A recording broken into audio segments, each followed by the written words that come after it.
how do we define the Upper Paleolithic in the Indian subcontinent? Now, the cultures of terminal Pleistocene have been grouped as Upper Paleolithic and Epipaleolithic or Late Paleolithic, while those of the Holocene are classified as Mesolithic.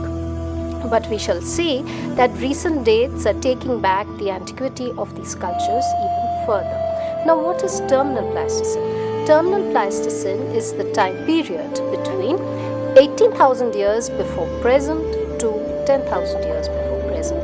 This is a time when throughout the world globally sea level was low, there was cold, arid environment, and it is called terminal Pleistocene because it was the last stage of Pleistocene before the Holocene.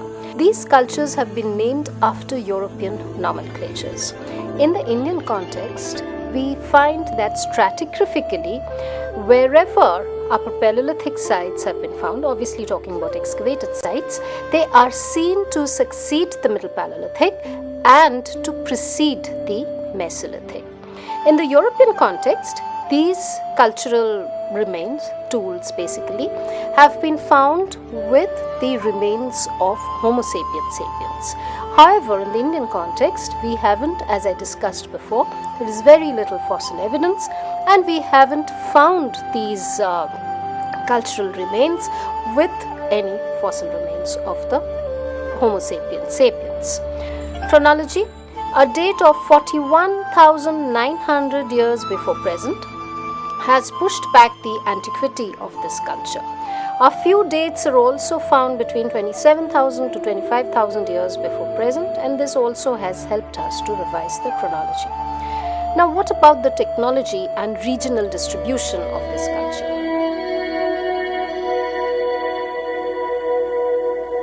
When flakes are sort of coming close to what we are describing as blades.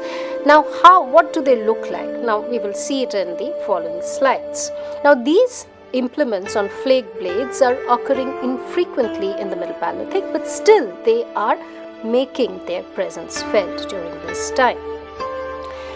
But in the Upper Paleolithic industries, as defined by M.L.K. Murthy in 1979, they are characterized by flake blade, blade tool, and blade and burine elements.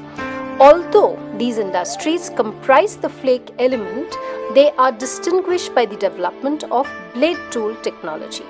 Many of these blade tools were used as composite tools, that is, part of other tools, thus signaling a definite change in technology from preceding cultures.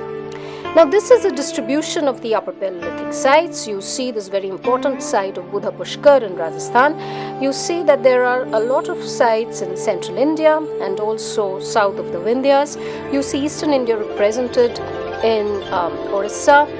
You see the rivers Brahmani, Mahanadi, and Subarnarekha, which is also in partly Bengal. These and of course what is now Jharkhand. And these are the various river valleys where Upper Paleolithic sites have been found.